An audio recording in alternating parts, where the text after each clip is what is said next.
ng bayan, maasahan anumang panahon.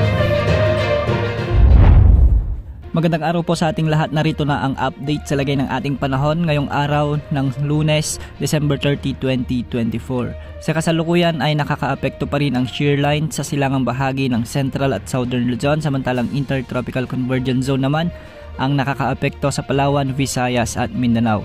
Umiiral pa rin ang Northeast Monsoon na siyang nakakaapekto naman sa Northern Luzon at sa nalalabing bahagi ng Central Luzon.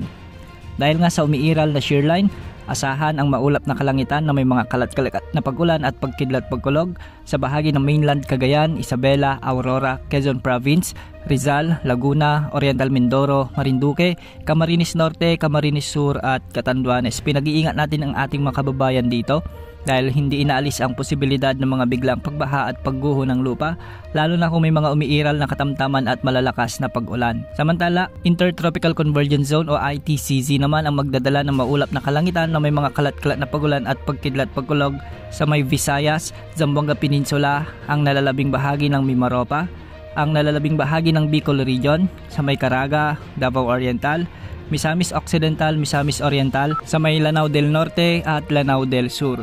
Hindi rin inaalis ang banta ng mga flash floods at landslides, lalo na kung may mga umiiral na katamtaman at malalakas na pag-ulan. Samantala sa Cordillera Administrative Region at nalalabing bahagi ng Cagayan Valley ay magiging maulap naman ang mga kalangitan na may mga pag-ulan. Dulot naman ito ng umiiral na Northeast Monsoon o amihan, kaya posible pa rin ang banta ng mga biglang pagbaha at pagguho ng lupa, lalo na kung may mga katamtaman at minsan ay malalakas na pag-ulan.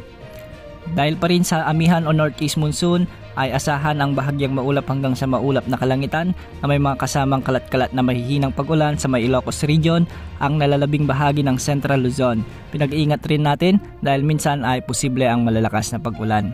Samantala, bumungad naman ang malakas na pag-ulan o maulang panahon sa may Metro Manila at nalalabing bahagi ng Calabarzon ngayong araw, kaya asahan pa rin ang bahagyang maulap hanggang sa maulap na kalangitan na may mga kalat-kalat na pag-ulan na may kasamang thunderstorms. Dulot pa rin ito ng shear line o epekto ng shear line, kaya posible pa rin ang banta ng mga flash floods at landslides.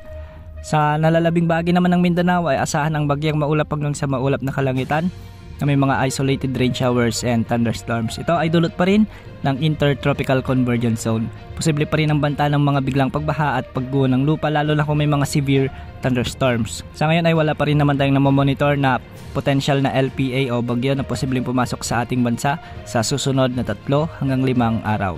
Yan ang update sa lagay ng panahon. Ito po ang weather update ng bayan, maasahan anumang panahon.